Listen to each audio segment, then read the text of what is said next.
자, 1부부터 가보도록 하겠습니다. 1부에는 저희가 매주 수요일마다 이분과 함께 이야기를 나누고 있는데요. 제가 보기에는 누구보다 똑똑한 분 같아요. 자, 만나보겠습니다. 조경상 팀장님 나오셨습니다. 어서 오세요. 안녕하세요. 안녕하세요. 학창 시절에 공부 잘하셨죠? 그냥 저냥 잘하셨을 것 같아. 잘하셨을 것 같아. 더 잘하는 친구들 많아서 네. 아, 이 겸손. 이런 분들이 꼭 진짜 잘하시는 분이. 자, 그러면 일단 시장이 어제 어땠는지부터 한번 볼까요? 뭐 기술주가 연이 계속 좀 힘들었다가 네. 어제 그래도 어쨌거나 플러스로 마감했잖아요. 네. 뭐 물론 내용을 보면 이제 미국 상무부 장관이 이제 중국에 간다라고 하면서 그 미검증 리스트 기업들 중에 그쵸. 이제 30개를 삭제해 줬는데 네. 27개가 중국 기업이었고 네. 그 중에 한 개는 이제 핵심 기술과 관련된 기업이었기 때문에 여기에 대해서 또 화해 제스처가 아니냐 뭐 이런 분위기가 좀 나오면서 그래도 뭐 엔비디아 실적 발표도 좀 기대감도 있었고요. 그러다 보니까 뭐 엔비디아하고 테슬라 같은 기업이 상승 출발했어요. 네. 상승 출발했는데 뒤에서는 다 반납을 했죠. 그러니까요. 네. 이제 내용이 좀 이제 뭐라고 할까요? 좀 시장이 그러니까 분위기를 전환시켜주기엔 좀 힘든 재료들이 있었는데 하나하나 좀 얘기를 좀 드려보면 우선은 소비재 기업들 실적 발표가 있었는데 네. 거기서 풀어주는 이야기가 좀 별로였다. 풀어주는 이야기. 그러니까 네. 가이던스. 가이던스도 있고 네. 얘네들이 이제 자기네 이제 분기 동안 나타났던 네네. 소비의 행태라든지 네. 뒤에서 설명을 좀 드릴 텐데 그 내용이 좀 별로 안 좋았고 그 전에 또 스탠다드 푸어스가 지역은행들에 대해서 신용 등급을 강등하겠다 그랬죠. 했다라는 이야기가 있었고 거기에 또 이제 토마스 바킨 리치먼드 여는 총재가 네. 좀 매파적인 발언을 했어요. 그러다 보니까 차익 실현 매물들이 일찌감치부터 나왔어요. 실제로 나스닥 주가 이렇게 보시면 시작할 때 올랐다가 네네. 바로 그냥 내려가는 모습들이 나오면서 조금 좀 안타까운 좀 서운하기도 하고 저도 이제 기술주를 워낙 선호하다 보니까 이런 것들이 좀 있었고요. 섹터별로 좀 보면은 빅테크 같은 경우에서는 애플은 좀 상승을 했거든요. 네. 애플 그리고 알파벳, 마이크로소프트 이 세 기업은 상승을 했어요. 네. 뭐 애플은 일단 뭐 그동안 좀 주가 퍼포먼스가 좀 안 좋았던 부분도 있고요. 애플은 원래 9월 달이 상당히 중요한 행사가 있죠. 그쵸. 네, 매년 신제품 원래. 발표. 네, 신제품 네. 발표가 있는데 이제 아이폰 15가 이제 나올 예정인데 가격을 올릴 거라는 그렇죠. 네, 네. 얘기가 있어서 마진이나 이런 부분에 있어서는 판매량을 떠나서 네네. 어차피 판매량은 위축된다라는 부분은 알고 있지만 네. 기본적으로 아이폰을 선호하는 수요가 있다라고 베이스에 깔려 있잖아요. 그러다 보니까 이제 가격을 상승한다라고 했을 때 네. 그래도 팔릴 거기 때문에 거기에 대해서 좀 이런 기대감이 좀 있지 않나 싶고요. 알파벳 같은 경우에는 생성형 인공지능 뭐 유튜브라든지 아니면 이제 자기네가 만든 AI의 브라우저를 확장한다든지 네. 이러한 이제 소식들 덕분에 좀 상승했던 것 같고요. 마이크로소프트 얘기를 좀 이따 살짝은 해드릴 건데 액티비전 블리자드 인수 승인을 받기 위해서 우회적인 방법을 사용해서 다시 이제 인수 제안서를 제출한 부분 때문에 네네. 좀 기대감이 좀 있었던 것 같고요. 그거랑 관련된 기업이 어저께 급등을 했었어요. 관련된 기업이라고 하는 게 유비소프트라고 하는 아, 기업이 네. 급등을 했었고 그거 뒤에서 좀 설명을 좀 네. 드리겠습니다. 그 이야기는 뒤에서 네, 말씀을 좀 간단하게 해주신다고. 말씀을 드릴 거고요. 네. 어저께 그래도 테슬라가 초반에 상승을 좀 강하게 하다가 좀 이제 차익 매물이 나오면서 상승폭이 축소가 됐었는데 네네. 어제 같은 경우에는 이제 모델 3 하이랜드 출시 좀 임박해져 있는 것들 추정할 수 있는 것들이 좀 많이 나왔고 뭐 이제 그런 부분도 있는 것 같아요. 미국 상무부 장관이 중국에 간다라고 네. 하면 아. 뭔가 어떤 화해의 제스처가 있거나 하면 네.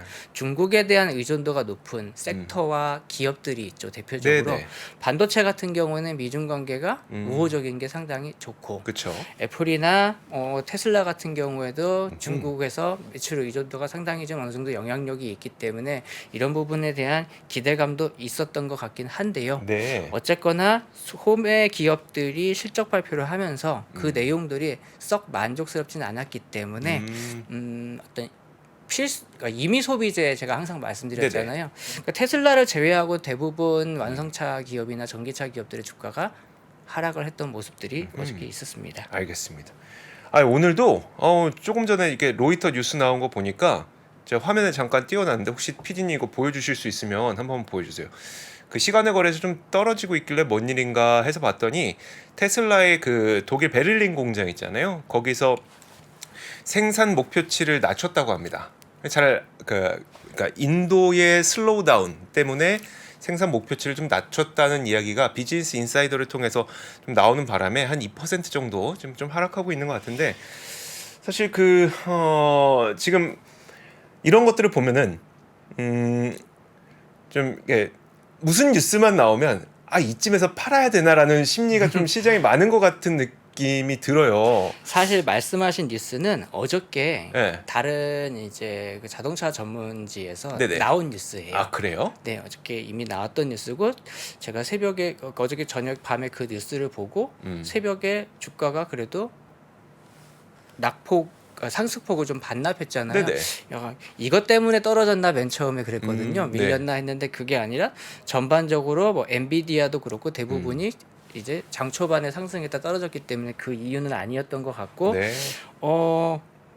이런 뉴스가 있는데 왜 플러스로 마감을 했을까라고 이제 고민을 좀 생각을 좀 많이 했었고요. 사실 이게 새로운 뉴스는 아니고요. 잘 생각해 보시면 그 어닝 이제 컨퍼런스 때 실적 발표 때 이미 3분기에는 여러 가지 이유 때문에 맞아요. 줄 거야 생산량이 줄 거야라고 말했던 부분이고 는 일할 사람이 부족하다 없다 뭐 사실 독일 공장 관련해 가지고는 기가 베를린 관련해 가지고는요 그 노동 규제나 이런 부분들 때문에 계속 좀 마찰이 좀 종종 있어 왔어요. 네네. 이제 그런 부분들은 좀 언론에 여러 번 노출되기는 했었는데 여러 가지 이슈가 있었기 때문에 이제 일할 사람이 부족하다라는 게 네네. 여기서 그 이제 언론에 실려 있는 내용이었고 어제 나왔던 게 오늘에서야 반영이 된 게 아닌가 싶은 것 같아요. 네. 알겠습니다. 알겠습니다. 새로운 뉴스는 아니고 새로운 어저께 뉴스 나왔습니다. 아니었군요. 네. 알겠습니다. 저는 이게 그 업로드된 시간이 2시간 전이라길래 이거 조금 전에 나왔구나 싶었는데 그게 아니었군요. 1일 전 기사가 있습니다. 알겠습니다. 이게 저건가 보다. 그 수정. 뭐 수정 그럴 수도 있고요. 업데이트 네. 내지는 수정이었었나 보다. 원래 뉴스라고 하는 게 한번 나오고 나면 그게 확산되는 데까지 네네. 시간이 있잖아요. 왜냐하면 시간대가 다르기 때문에 뉴스가 네. 올라오는 시간대가 다르기 왜 때문에. 우리 시간에 안 내놓지? 자, 좋습니다. 어제 근데 소매 기업들의 실적 발표했던 게 네. 사실 그 경제 펀더멘털적으로 그러니까 미국의 소비 행태, 네. 미국인들의 소비 행태에 좀 여러 가지 시사점을 좀 안겨주는 것 같긴 하더라고요. 네, 좀 우선은 스포츠용품 판매 기업 딕스가 네. 2분기 실적 판매가 둔화됐고 재고가 늘어났다. 뭐 이런 부분까지는 알겠어요. 뭐 이제 뭐 도난 이야기도 있었고 도난이라는 네네. 손실 이런 부분들은 중요한 것 같지는 않은데 이제 이런 실적 발표하고요. 앞으로도 좀 좋지 않을 것 같다. 이제 여기서 얘기했던 게 사람들이 소비를 좀 줄이는 것 같아라고 이제 네. 얘기를 했고요. 그다음에 메이시스에서 나왔던 멘트가 좀 인상적인 게 있는데요. 네. 신용카드 연체 고객들이 늘어나는 것 같다. 즉 우리 팔아놨는데 신용카드 연체돼가지고 연체됐다는 것들이 자꾸 늘어나고 있어서 지금 소비가 늘어나고 있다는데 이게 맞는 건가라는 이제 해석이 나온 거죠. 일단 질렀다. 예, 일단 소비자들이 일단 질렀네. 네. 이거 못 갚겠는데. 그러니까 실적은 되게 좋게 나왔는데 우리 매출이 되게 좋았는데 지금 네네.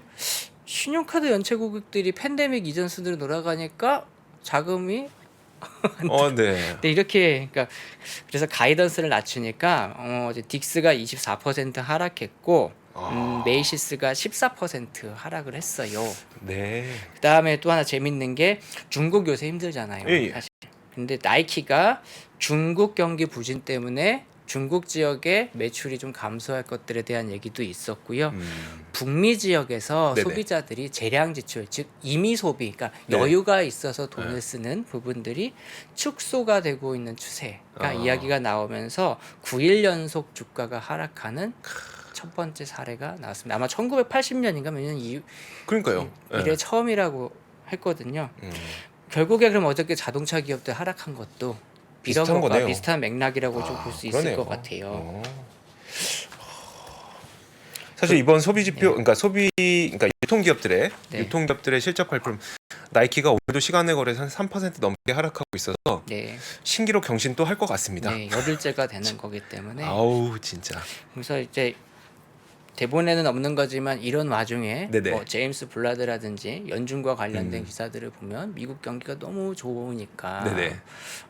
이제 뭐 이번에 이제 잭슨홀 미팅에서 뭐 중립금리나 뭐 이런 이야기 있잖아요. 네. 그런 얘기 막 경기가 너무 좋으니까 이 현상을 어떻게 해석해야 되는지 뭐 이런 것들이 화두가 될 것 같은데 실상 이제 어저께 이제 간밤에 나왔던 소비재 기업들의 실적을 보면 이제 소비를 할 수 있는 부분들의 여력이 어느 정도 점점 타이트해지고 있다라는 부분을 조금 느낄 수 있었고요. 시차가 발생했다는 거죠. 그러니까 네. 고금리가 직접적인 영향을 미쳤던 건 사실 네. 작년부터지만 네. 그러면 작년부터 그러니까 금리가 조금씩 올라가면서부터 소비자들은 바로 소비를 줄이냐 네. 그건 아니고 네. 이게 누적되다 보니까 한 1년 지나니까 이제 돈이 없네 이렇게 되는 거죠. 그러니까 그러다 보니까 이거하고 맞물려서 이제 샌프란시스코 연은에 들어가 보면 네.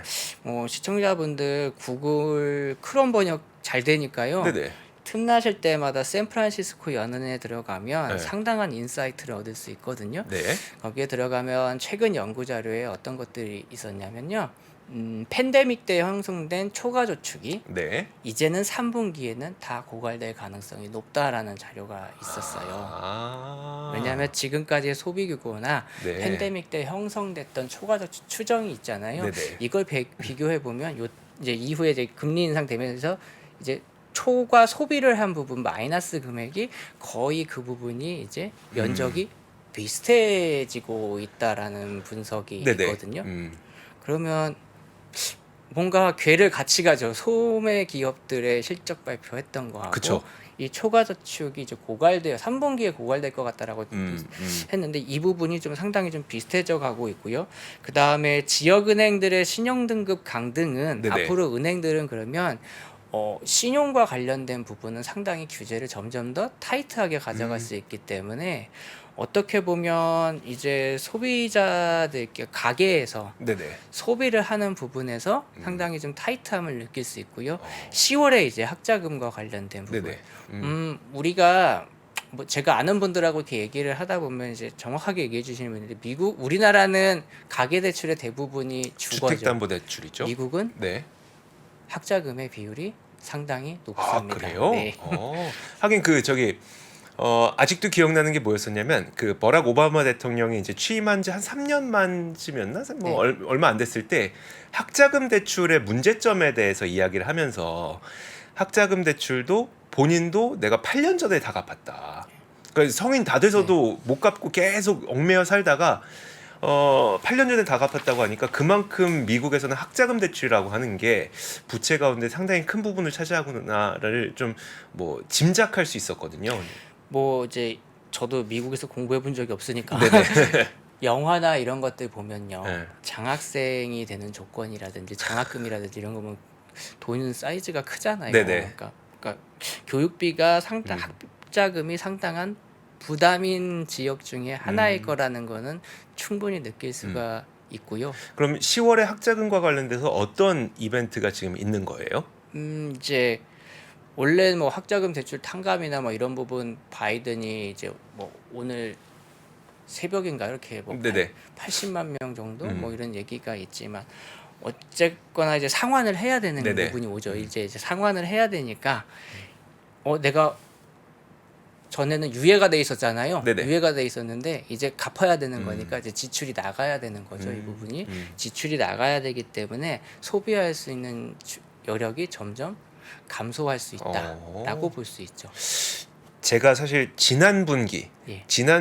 기업 실적들을 쭉 봤을 때에는 뭔가 중국에서 어려웠던 것들을 네. 미국의 소비로 네. 커버했던 지역들이 그리고 기업들도 굉장히 많았던 많아요. 것 네. 같거든요. 우리나라 기업도 마찬가지고 네. 미국 기업도 마찬가지고 예를 들어 예컨대 그 작년, 그러니까 제가 올해 나이키는 잘 모르겠고 작년에 나이키 실적을 쭉 보다 보면은 이게 중국은 계속 꼬꾸라지는데 그걸 북미 지역에서 다 커버했었거든요. 북미가 먹여 살렸어요. 북미가 작년 3분기, 4분기. 그랬죠.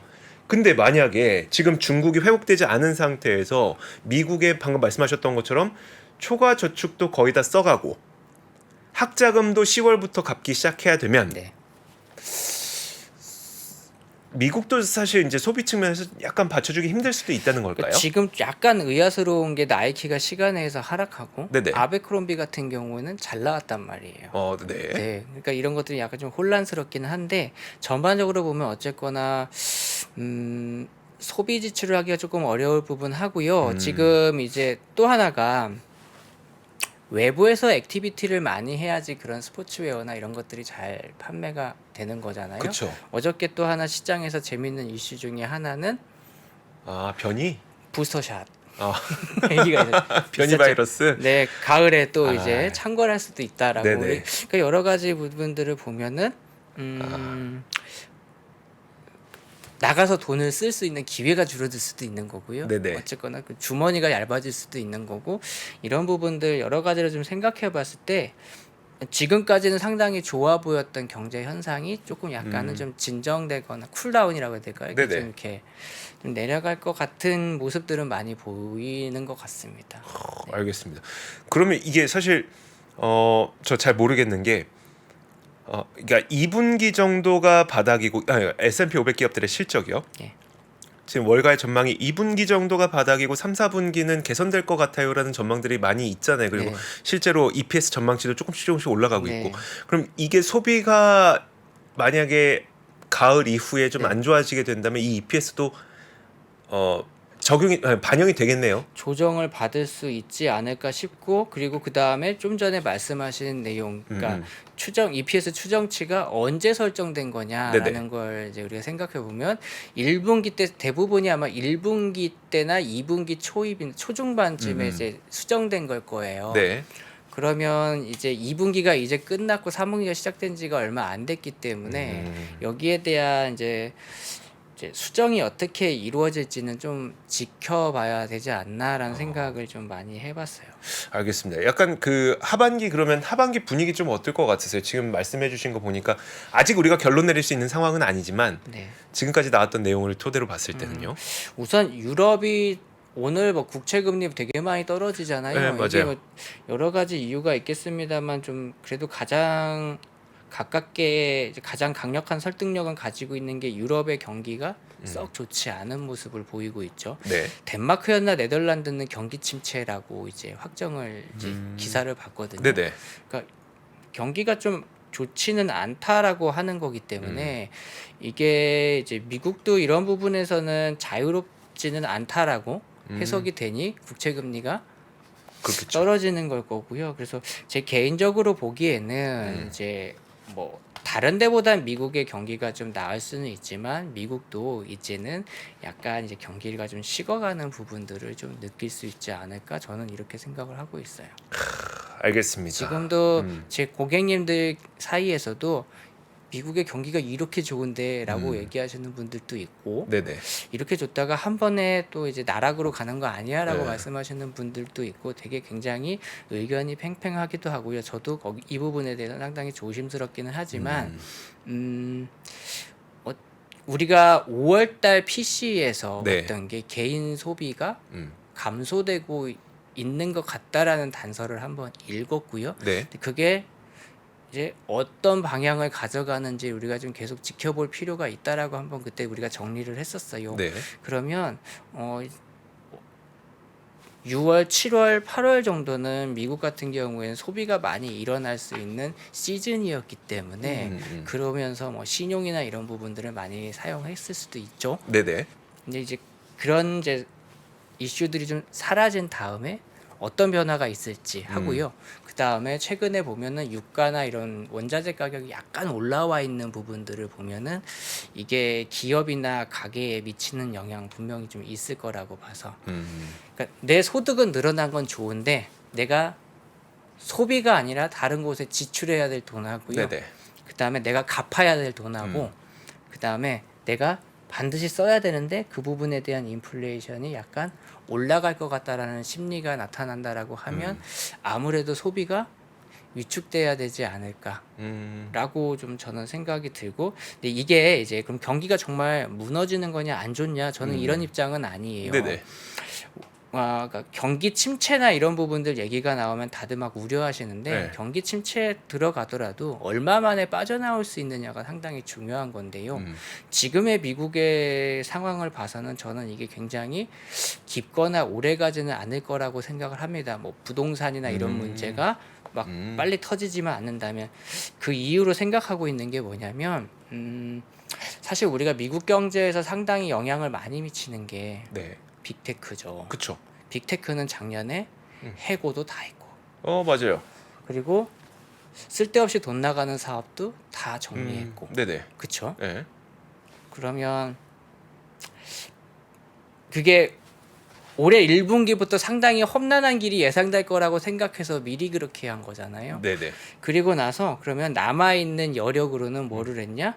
될 만한 사업에다 다 속된 말로 몰빵을 해놨고, 뭐 인공지능이나 이런 데다가 다 네네. 집중적으로 다 인력이나 아니면 가용할 수 있는 재원이나 이런 부분들을 상당히 집중을 해놨잖아요. 그리고 원래 보유한 현금이 많고, 네네. 그런 관점에서 본다라고 하면요, 남들은 몽둥이로 매맞고 있을 때 손들고 있는 정도로 갈 거기 때문에, 그러면 미국 같은 경우에는 조금 그래도 낫지 않을까 이런 생각을 좀 많이 해봤어요. 알겠습니다. 결국은 뭐 그 상반기를 이끌었던 빅세븐이 다 갈지 모르겠습니다만 네. 어쨌든 현금의 여력이 있고 이익률이 상당히 높은 네. 빅테크 기업들 중심으로 계속해서 뭐 더 간다 이런 것보다도 네. 걔는 지킬 것 같다. 네, 그런 기업들은 이제 뭐냐면 경기가 안 좋아서 안 팔려, 우리 회사 힘들어요, 이게 아니라 네네. 우리는 돈이 있으니까 지금 여기서 음. 뭔가 기회를 잡아야 돼라는, 사실 인공지능이라고 하는 데다 돈을 상당히 많이 투자를 하고 있는 이유가 다음에 게임이 시작됐을 때 그쵸. 무엇을 해서 어떻게, 음. 이 부분을 생각하고서 집중적으로 투자를 하는 거니까요. 네. 이런 부분들을 생각한다고 하면 상당히 좀 준비를 많이 하고 있는 거라고 생각이 들어요. 네. 그러면 상대적으로 경기가 좀 안 좋았을 때 빠르게 벗어날 수 있지 않을까 싶고요. 왜냐하면 이 인공지능하고요, 네. 전기차나 막 이런 부분들을 보면 어떻게 보면은 끌고 가야 되는 산업들이 상당히 많아서 기본적으로 미국 안에서 네. 고용이 네. 그래도 어느 정도는 받쳐줄 수밖에 없는 것 같고요. 이쪽과 관련된 종사자들은 다른 데들보다는 급여가 네. 높을 높겠죠. 가능성이 높죠. 누가 네. 보더라도. 그렇기 때문에 우리가 뭐 경제 GDP라는 걸 얘기할 때 가계, 기업, 정부 이 세 개가 상당히 중요한데, 네. 가계가 버텨줄 수도 있다라고 보기 때문에 경기가 우리가 굉장히 좀 우려하거나 하는 수준까지는 빠지지 않고 잘 빠져나올 수는 있을 거라고 생각이 듭니다. 알겠습니다. 그러니까 이제 그 정말 소비가 약간 주춤할 수 있다는 건 인정해야 되겠지만 네. 그러면 그게 뭐 정말 침체로 갈 거냐, 뭐 침체냐 아니냐의 경계선도 불분명하기 때문에 그렇게 얘기하진 않을게요. 어쨌든 네. 소비의 거의 소비의 고갈과 함께 네. 경기도 안 좋아질 가능성은 있지만 네. 그렇다고 우리가 그 무서워하는 뭔가 이게 폭삭 망하고 이런 건 아니다. 네. 네. 절대 그럴 수는 없다. 절대 그럴 수 없다기보다는 그럴 가능성이 낮아 보입니다. 전 절대 그럴 수 없답니다. 농담입니다. 근데 그러면은 종목 이야기들도 네. 그러니까 기업 이야기들도 몇 개 해주세요. 그러니까 아까 테슬라 얘기는 해드렸고요. 네.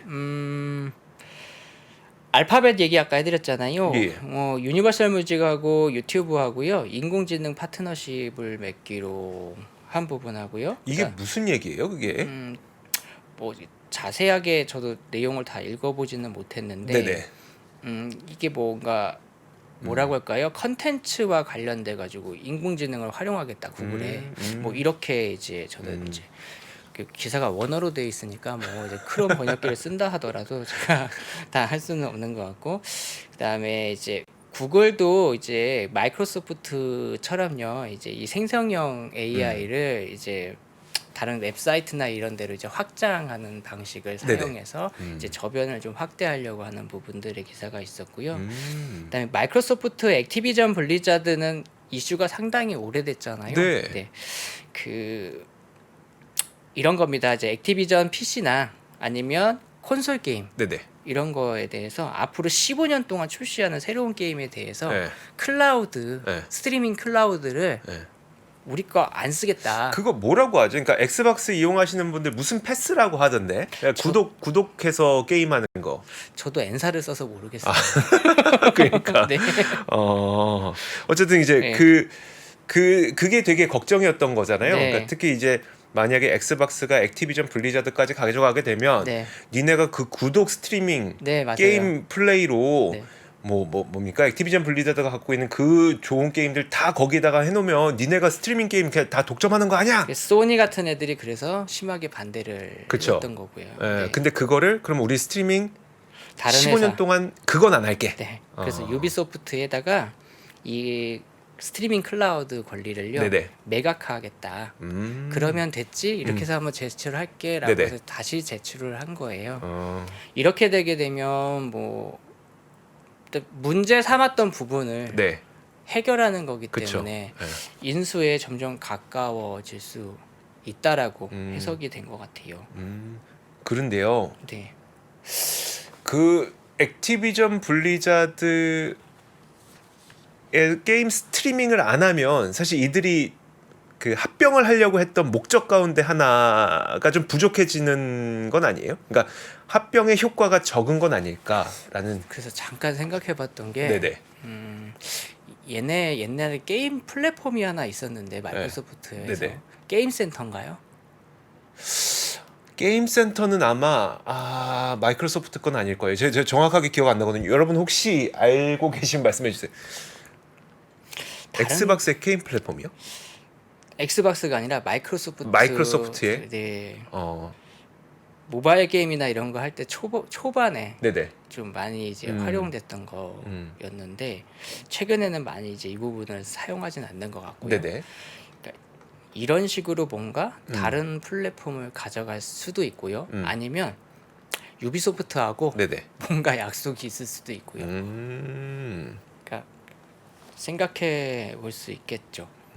어쨌든 그 둘이 합병하면 사실 마이크로소프트에게는 되게 좋은 거라는 거죠. 마이크로소프트는 원래 B2C 기업이잖아요. 네네. 그러니까 기업을 대상으로 비즈니스를 했던 거죠. 대부분이. B2B. 네. 예. B2C가 아니라 B2B 네. 기업이죠. 그런데 이제 만약에 이제 이런 게임 회사하고 합병을 하게 된다면은 그래도 개인 유저에게 다가갈 수 있기 때문에 상당히 어떤 이제 그 유저를 확장하는 부분에 있어서는 상당히 좋은 것 같고 아마 그런 목적 때문에 게이밍 쪽에 상당히 많은 관심을 그동안 보여온 게 아닐까. 좀 자연스럽게 접근할 수가 있으니까요. 그리고 어떻게 보면 상대적으로 연령층이 젊어지겠죠. 네, 그러면 이 사람들을 계속 확보해 놓는다면 네. 상당히 좋은 그 인공지능에서 우리 흔히 말하는 UX라고 하죠. 유저 익스피리언스. 네. 이런 것들을 좀 취득하는 부분들을 좀 장기적으로 노린 게 아닐까? 뭐 이렇게 좀 생각해 봤습니다. 네, 알겠습니다. 마이크로소프트 이제 액티비전 블리자드의 인수까지는 뭐 얼마 남지 않은 것 같습니다. 거의 뭐 지금 마지막 허들이 영국이었는데 네. 영국에게 이렇게 합의를 네고시에이션을 네. 했으니 결국 이게 문제야라고 해서 해결해서 냈으니까요. 네. 이게 우리나라 참 아쉬운 게 많아요. 이게 합병 그 반독점 기구에서 이제 우리나라가 좀 걸리는 거를 보면은 참 아쉬운 게 많습니다. 이렇게 해소해서 좀 돼야 될 텐데 좋습니다. 자, 혹시 뭐 마지막으로 꼭 해야 되는 거 있을까요? 아니요, 오늘은 이렇게 요 정도까지 이야기를 나눠봤습니다. 엔비디아 실적은 따로 말씀 안 드렸습니다. 엔비디아 실적은 저희 잠깐만 내일은 아니시죠? 네. 내일은 아니시고 자 엔비디아 실적은 저희가 나오고 나서 좀 자세하게 짚어드리는 시간을 꼭 가질 거니까요. 너무 걱정하지 마시고 오늘 조심해서 들어가시길 바라겠습니다. 조경상 팀장이었습니다. 고맙습니다. 감사합니다. 장 시작 전부터 종료까지 쏟아지는 수많은 뉴스와 정보들. 이 중에서 어떤 것이 투자에 정말 도움이 되는 정보일까요? 3프로의 증시 셔터맨 박근영 마스터가 직접 정보를 선별하고 투자의 힌트를 드립니다. 시간도 아끼고 투자 아이디어도 얻는 시간, 박근영 부장의 마켓 힌트와 함께 하세요. 자세한 사항은 3프로 TV 앱과 홈페이지를 확인하세요.